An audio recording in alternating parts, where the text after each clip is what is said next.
A portal to another world. My wife Sue and I had recently moved to Millville, but I already regretted my decision. The house we bought was in a nice neighborhood, and the Florida weather was fantastic. Why then did it bother me that we had made a mistake by moving? In the 3 weeks since we moved in, 2 neighbors had been brutally murdered. Before buying, I had taken the time to look up crime statistics in Millville and couldn't find anything that concerned me. There was a murder a few years ago when a jealous husband came home from a business trip and found his wife unconscious in bed. It wasn't too bad, but she was covered in love bites and male ejaculate. Next to the bed was the wallet of her husband's co-worker. The enraged husband quickly grabbed his .44, drove to his co-worker's home, and shot him in a fit of jealousy. Just last year, a man, outraged that a neighbor had run over his expensive bicycle, knocked on his neighbor's door and shot him when he opened it. I could understand a random crime of passion in any city, but the 2 recent murders were quite different. Bonnie Lasky, a middle-aged wife and mother, lived just 2 blocks from our new home. At least she used to live 2 blocks away, on Beach Street. She was buried after a casket closing ceremony last week. Her husband found her bloody body in the marital bed when he came home from his night shift. After a short search, police found her head in the backyard. 2 nights ago, Jack Hurley's neighbors called police because they heard blood-chilling screams coming from his home. When the cops arrived, they had to break down the door because Jack wouldn't open it. When the cops went to the bedroom, Jack let out a few final sobs before dying in front of them. The paramedics who arrived on the scene were unable to save him. This may have been because Jack's insides had been ripped from his body and placed on a pillow next to his head. In both cases, the police searched the neighborhood thoroughly.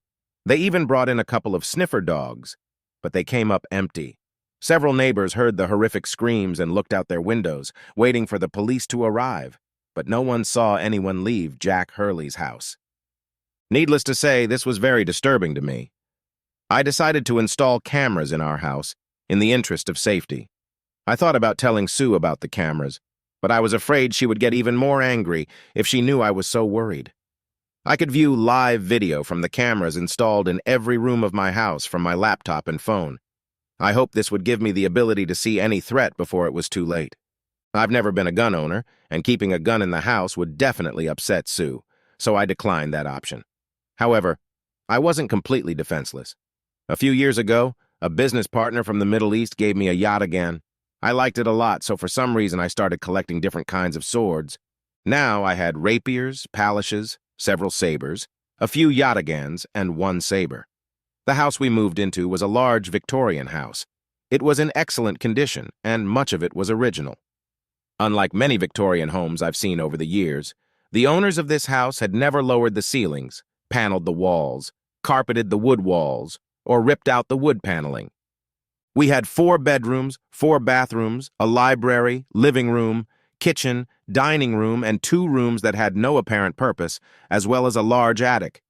I hung my sword collection on the walls in various rooms throughout the house and spent quite a bit of time memorizing their locations. Sue thought I was just too proud of my collection. Our 2 children were grown and living on their own, so she wasn't worried about the kids playing with the weapons. I placed them high enough to make them inaccessible to small visitors, so Sue allowed me my whimsy.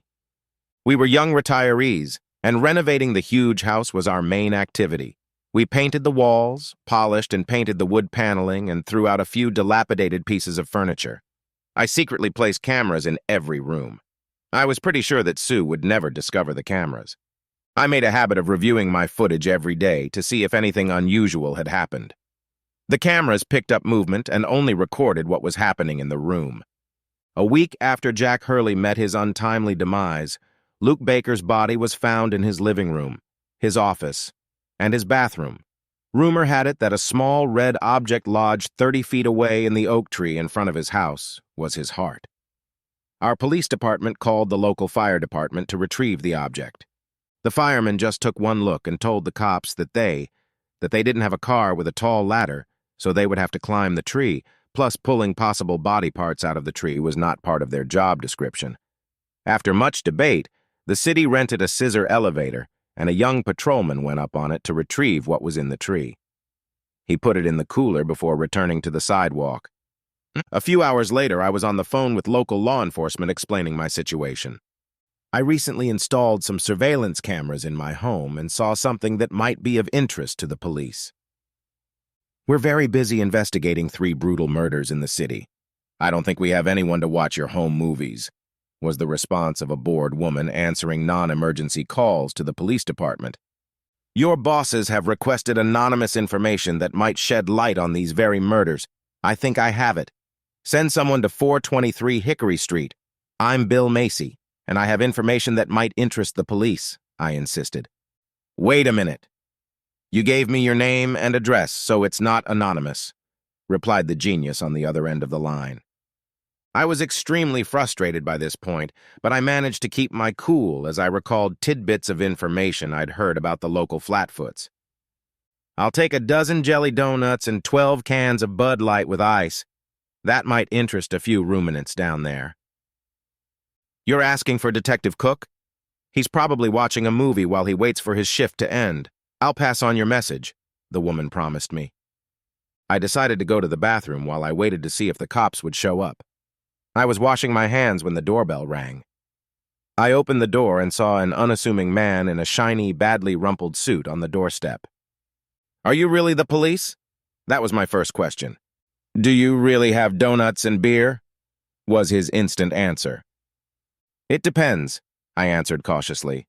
Can I see some identification? It depends, the scruffy man objected. Can I have a donut and a beer? Okay, come on in. The donuts and beer are in the kitchen. The guys I met at the local watering hole described you pretty accurately, I admitted. At least they were right about the donuts and beer. I'm still a little skeptical of your crime-solving abilities. Fuck you too. The man smirked, opening a beer with one hand and shoving a donut into his mouth with the other. I'm Detective Cook. I shook off the bits of icing sugar that flew out of Cook's mouth and landed on my forehead and shook his hand, then brushed the jelly off my palm before turning my attention back to Detective Cook. It's a small town, and a lot of people are jealous of my deductive reasoning abilities, Cook explained. Could you please let me know what information might help our investigation in solving the recent murders? Answering Cook's question, I pointed to my laptop. I moved into this house about a month ago. Shortly thereafter, the murders began. Are you going to confess? The excited man asked. I think I've solved another mystery. No, I mumbled. I installed a surveillance system in the house because of all the murders in the neighborhood. I didn't tell my wife, who is shopping now, about buying the cameras. I would appreciate it if you would keep this information to yourself, unless of course it leads to the arrest and conviction of the killer. I expect to get 10 grand if it does. I'm afraid we don't pay for anonymous reports, the fat man replied without blinking an eye. I see. In that case, consider this a tip from Bill Macy at 423 Hickory Street. Or would you rather not see the possible evidence I have? Is that how you're going to play it? Said Cook with a slight jelly chuckle. Okay, Macy, show me what you got. I opened the laptop and opened the video files. First, I scrolled through a short clip of a dark, beast-like creature emerging from a closet in one of the extra rooms in my house. The next camera captured the same creature as it furtively made its way through my home office. It stopped to cast a brief glance at the calendar on my desk before leaving the room. In the next shot, the same creature came down the stairs, approached the front door, and cautiously opened it. Damn it, Cook exclaimed. Kate Upton your wife, you lucky bastard? That's the problem. I've never been in a state like Kate Upton, I replied wistfully. You mean you don't know Kate Upton, but she was naked in your house? What about that big fucking dog? Is that yours? Cook asked. I don't have a fucking dog, but it wasn't a dog. It was Kate Upton, I tried to explain. I may not know much about swimsuit models, but I can tell you this. Kate Upton is not a damn dog, blurted out Cookie. I should have you locked up for that one sentence alone. Watch the video again, I insisted, going back to the first video. If you look closer, you'll notice that the creature coming out of my closet appears to be walking on 2 legs. As it descends the stairs, it gradually morphs into Kate Upton. He looked at her picture on the calendar in my office before he started down the stairs. How the hell is that possible? How is it possible that her breasts haven't sagged? Cook asked, snatching the mouse from my hand and scrolling through the last 10 seconds of the video a few times. We need to look in the damn closet. What kind of shit did you get yourself into? I led the cop upstairs to the closet room where the creature had appeared from. What are those scratches and dents on the floor and wooden walls in this room? The curious detective asked. This room smells like dog shit. Yes, it does. We're working on it, I admitted, pointing to several boxes of baking soda standing around the room, along with air fresheners and a bottle of Febreze. The previous owners wouldn't let us see this room when we looked at the house we were going to buy a few months ago. They kept the door locked, but we could hear the growling and barking of two, what seemed to be very large dogs. Once we closed on the property and entered the room, we realized why the sellers didn't want us to have access. It smelled much better now than when we bought it. Cook nodded, looking around the room. And what are those big knives on your walls? What are you, some kind of ninja? I collect swords. This is a yataghan forged about 1,500 years ago, I bragged. It's very rare. Whatever you say, Cook muttered, pulling out his gun and slowly opening the closet door. I reached out my hand to turn on the light in the closet at the same time. Cook bounced back and whined. What the hell are you doing? I'm all tense with a loaded gun in my hand when you decided to turn on the light when I stuck my head in there? You go first, asshole. With those words, he jerked the door open and pushed me into a 3x10 closet. I had checked it after watching the video, so it didn't bother me. I stepped aside and watched Cook look around carefully. He ran his hand along the wall and stepped to the far corner of the closet. He then placed his hand on the back wall and slowly ran it across the surface, moving closer to me. Suddenly, his hand disappeared into the wall. Cook let out a curse and quickly yanked his hand away. I couldn't believe what I was seeing. There wasn't a single hole where Cook's hand had been. He looked at his hand and then shifted his gaze back to the wall. Very slowly, he ran his hand along the wall. Again, it disappeared all the way down to his wrist. This time, he moved his hand horizontally about 3 feet before his hand made a slight sound, hitting something hard. He then lowered his arm, and it bumped into something solid again. He then moved his hand, apparently without a brush, until it reached about 3 feet of wall, and again bumped into an obstacle.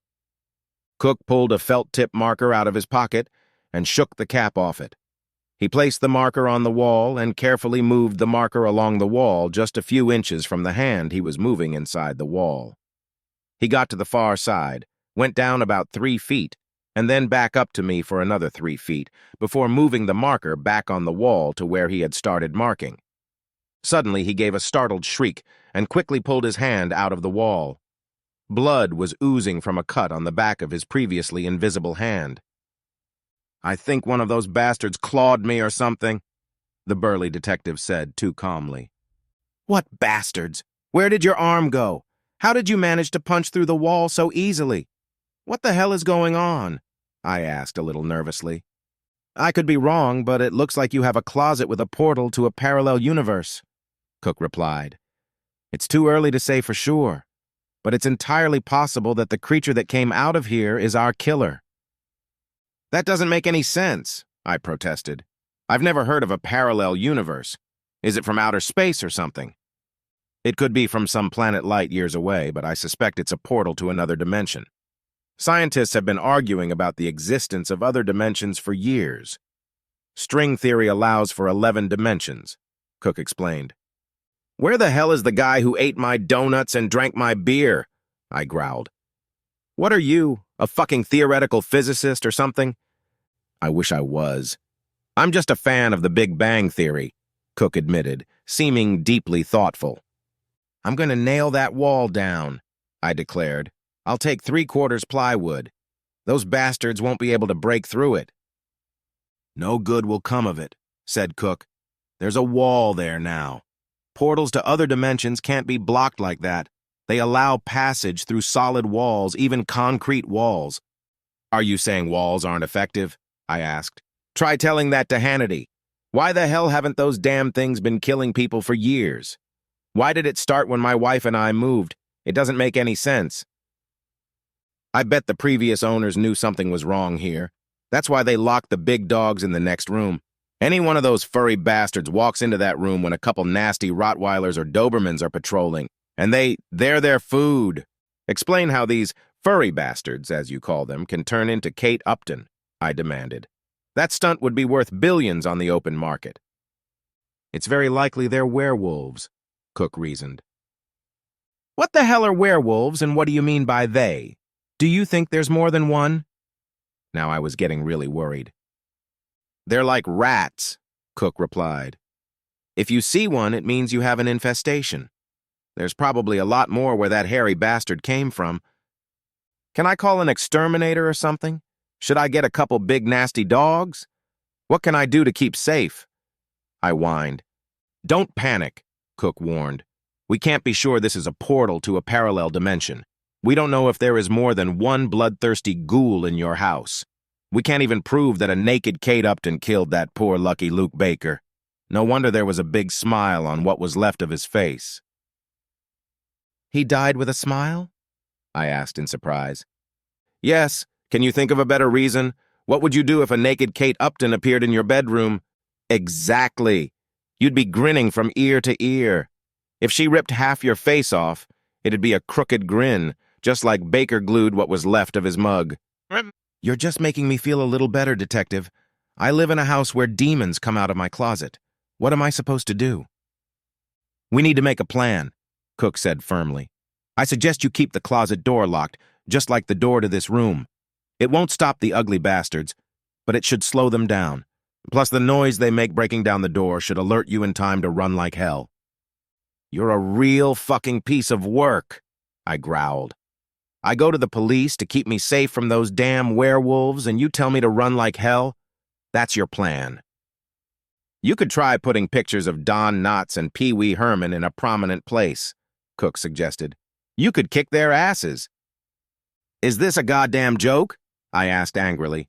No, I thought it was a damn good idea, objected the enigmatic Detective Cook. Likewise, avoid pictures of The Rock, Chuck Norris, Clint Eastwood, and my personal favorite, John Wayne. I can see how that idea makes some sense, I reluctantly admitted. Any other brilliant suggestions? Could you make it so I could see your security system in real time? I could follow him and rush over here if it looks like another spawn of Satan has shown up. Yes, I can share the video with you on the cloud. I'll give you access and you can watch the video and see the action in real time. That's a surprisingly good idea. Detective Cook hung around for a few more minutes discussing various ways to catch werewolves before they killed anyone else like Sue and me. He took my last 2 beers and the donut I was saving for Sue as he left. While waiting for Sue to return, I Googled some notable people and printed out their pictures. First, I went with Don Knotts and Pee Wee Herman, and then I went with Joe Pesci, Danny DeVito, and Woody Allen. I pinned the photos to the wall of my office. I admitted to myself that I was grasping at straws. Now that I knew there were murderous demons rampaging through the house, it wasn't easy to act normal around Sue. It was likely that she would overreact to this information and want to sell the house. If we sold it, we'd take a big financial hit, and our retirement plans would go down the drain. If Cook and I could figure out how to keep those bastards from coming through the wall, or if we could domesticate the damn things, we'd be fine. 2 days later, while standing in line at Home Depot for paint, I decided to check my phone to see if anything was going on at home. I started to get a little excited when I saw Sue walk into our bedroom naked. She was still a beautiful woman of about 45. Her breasts were high and firm, and her ass was perfectly rounded. I was admiring her body when a man entered the room to join her. I was stunned and only slowly began to realize what I was seeing. It was me in the room with Sue. I checked my phone to make sure I wasn't watching an old video, but to my horror, it was happening in real time. I saw Sue fall to her knees in front of me. How the hell could I watch my big cockhead being serviced by my wife? Yes, it had to be a werewolf. I dropped the paint I was holding in my hand and ran to my car. Breaking the speed limit the whole way, it still took me 10 minutes to get home. I rushed inside, grabbed my favorite yataghan off the living room wall, and ran up the stairs as quietly as possible. The door to the bedroom was open, so I just walked in and picked up my yataghan. I found myself tumbling around like a man possessed, or more accurately, like a goddamn sex-crazed demon. Naturally, I was doing Sue doggy style, and she was loving every inch of every blow. I hesitated as I watched Sue and my double come to the finish line. What if it was a human clone or a twin?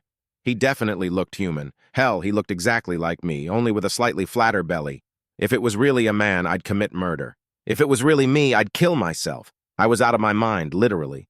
And then it happened. I watched as hair began to grow on my ass and back. It wasn't me.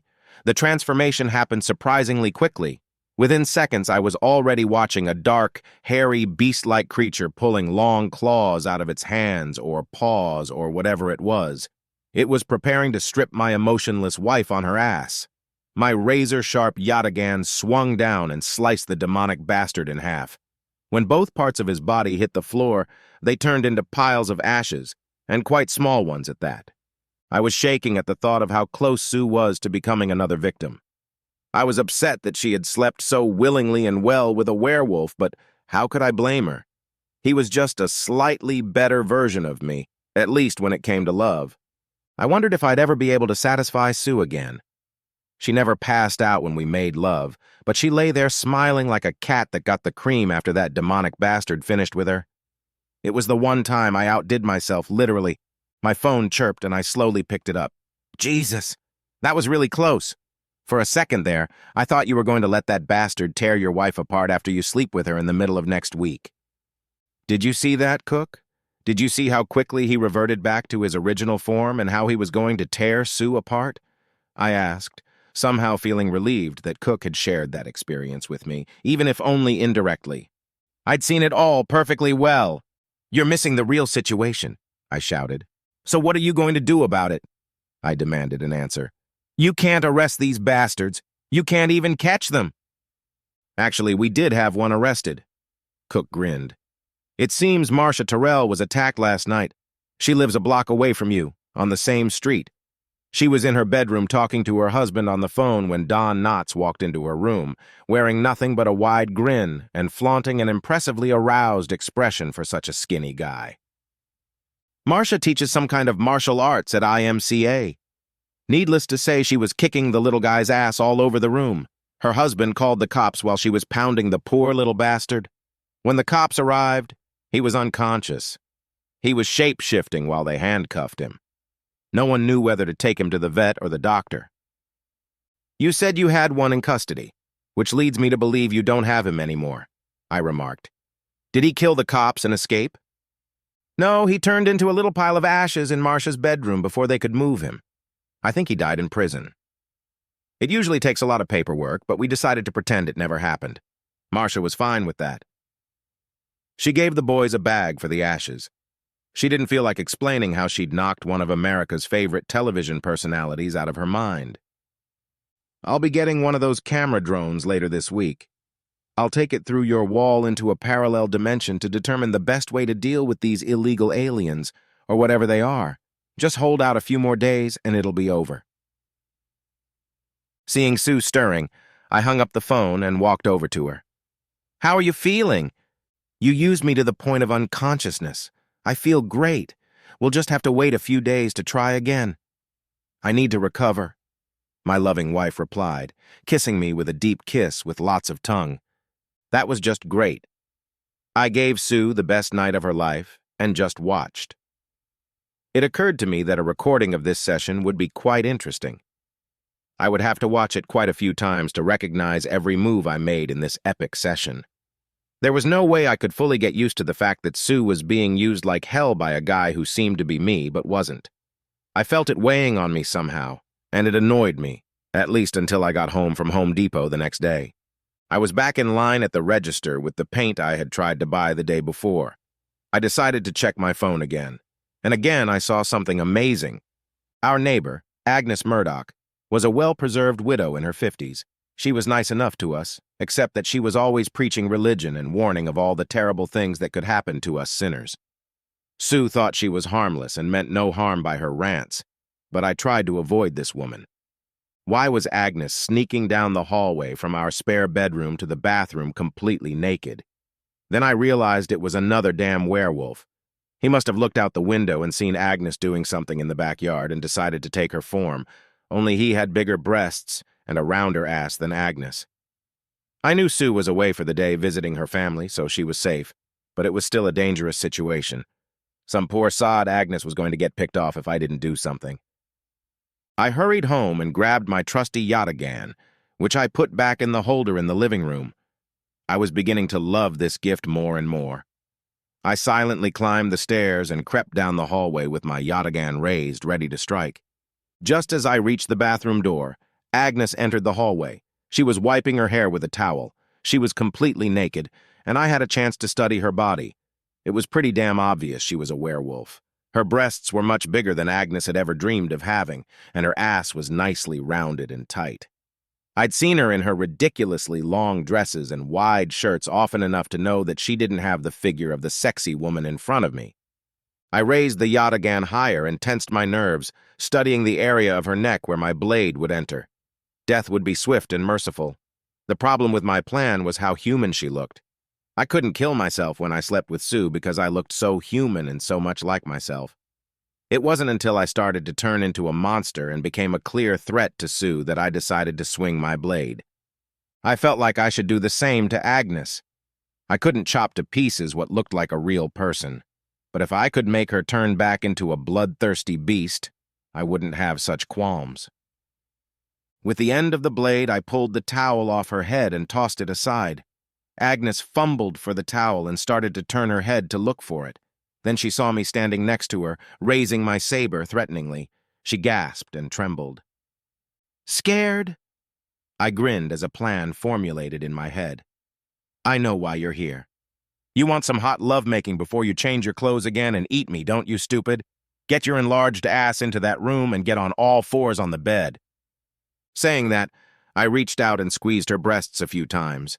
I pulled her harder than I ever had with Sue and gestured for her to come into the bedroom. Agnes was still trembling when I nodded, indicating that I wanted her on the bed. She nervously climbed on it and leaned forward, presenting me with a truly wonderful ass. I realized that these werewolves knew how to seduce a man. I ran my hands over her ass a few times before I pulled back and slapped her left cheek. Agnes gasped, but stayed where she was. I slapped the other buttock twice before going back and slapping the left buttock again. I had to hold out long enough to get Agnes off, see her turn back into an ugly fucking monster, and then chop her prim head off. Suddenly the fool started letting out an almost soundless scream. I'd never heard anything like it before. Startled, I woke up. I was still alive. I was grateful to him for that. The werewolf had decided not to kill me. Maybe I loved him better than I ever had before and was going to let me live so I could do it again. If that was the case, I was more determined to stay conscious long enough to separate his head from his body. "You said I should eat you after you slept with me like an animal," Agnes said with a smile. "I hope I'm doing as well as you wanted. I don't think I can take another round like the last one for a few days." "Oh, okay," was all I could utter, trying to make sense of everything. Agnes was still in human form. That's when I realized she was talking to me. I didn't know if werewolves could talk. Best laid plans and all that. It wasn't long, and she coaxed me one more time, and she swallowed every drop before letting me slip out of her mouth and bestowing me with a wide smile. "It was so nice of you and Sue to offer to let me stay with you while my house was being fumigated. Those termites were becoming a real problem. I have a question for you. Was this with Sue's knowledge and permission, or have you been a very bad boy? I thought you were someone else. I mean, I didn't think you were really you. I had to find out if you were you," I blurted out, trying to explain the situation. "I didn't think you had such a nice ass and those breasts were bigger and firmer than you." "I see. You thought I must be someone else because my ass was so beautiful. Is that what you mean?" Agnes asked, smiling broadly. "That's right," I admitted. I have a feeling that Sue doesn't know about your decision to check my identity so thoroughly. Is that true?" "Well, she didn't say anything to me about you staying here, so she can't blame me for having doubts," I reasoned. "Don't you think Sue would think that doubting is one thing, but sleeping with me is another? Do you think she'd be upset if we told her about it?" Agnes asked with a silly smile. "There's no reason to tell Sue about my little mistake. Heck, she made the same mistake, but she doesn't know about it. Let's keep this between us if you don't mind, I practically begged. I think we'll work something out. Every now and then I'll expect you to come to my house and check out my ass to make sure I'm really me. It will also require that you take good advantage of me to be doubly sure, Agnes said. In exchange, I'll never preach to you again or mention to Sue that you're having some sort of identity crisis that involves checking my ass. Do we have a deal? Okay, we have a deal, I replied with a smile. Who knew a prim, preachy dope would have an ass to die for? In my defense, most men in my position would have made the same mistake. I went to my bedroom to take a shower before Sue got home. I was brushing my hair when she came in and gave me a hug. Hi, stallion. I'll be ready for another round of this incredible lovemaking in a few days, but we have to make sure Agnes gets home so she doesn't hear us. That would be awkward. Why didn't you tell me she was staying here for a day or two? I asked. I told you yesterday at dinner. You've been so busy lately that you don't listen to what I say, Sue replied. Later that night, I got a call from Cook. Are you sure you want me to put an end to these furry killers and close the portal to another dimension? You're having a hell of a lot of fun because of it. That Agnes has an amazingly beautiful ass, doesn't she? You didn't know it, but I was going to chop your head off if you turned into a demon from hell after you shot the lady. I was at your front door when I saw you both come out with wide smiles, but still in human form, so I went back to the station. You must have watched the video of your wife getting it on from that guy who looked just like you. You used Agnes just like you used your wife. My movie collection is improving dramatically. Why did you call, Cook? Do you want to tell me how my wife is unknowingly being used by the spawn of Satan, or how I screwed up when I slept with Agnes? I growled. I want you to get your wife and mistress out of the house tomorrow so I can send a drone into the portal, see what's going on, and find a way to block it. You're getting very sensitive lately, Cook opined. Cook showed up the next day when Sue and Agnes were out shopping. True to his word, he brought the drone with him. He didn't mention that he was bringing explosives.